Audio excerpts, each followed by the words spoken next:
Cette animation explique comment la lévodopa ou L-Dopa compense le manque de dopamine dans le cerveau.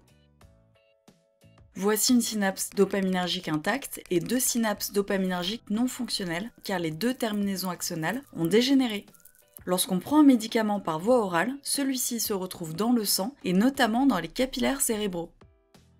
Si le médicament traverse la paroi de ces capillaires, ce qui est le cas pour tous les médicaments qui ont un effet sur le cerveau, il envahit l'espace entre les neurones et notamment les fentes synaptiques proches.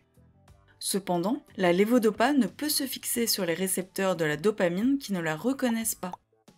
La lévodopa doit être d'abord transformée en dopamine pour agir. Cette transformation a lieu à la fois dans la fente synaptique et dans les terminaisons axonales grâce à l'enzyme L-Dopa décarboxylase, notée DC.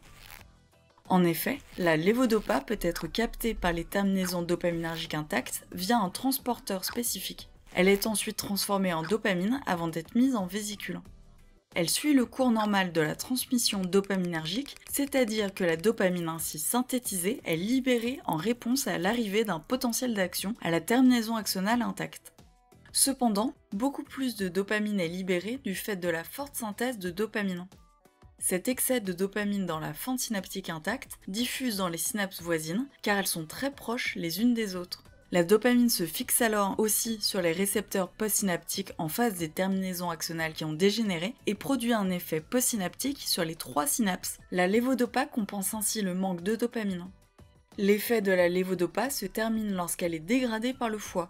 Sa concentration dans le sang chute de moitié au bout de 4 à 5 heures. Ainsi, une prise de lévodopa a un effet qui ne dure que quelques heures.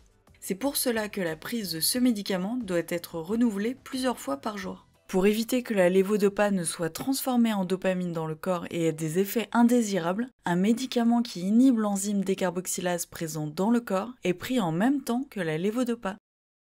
Notez que les différentes étapes présentées dans cette vidéo se font au même moment.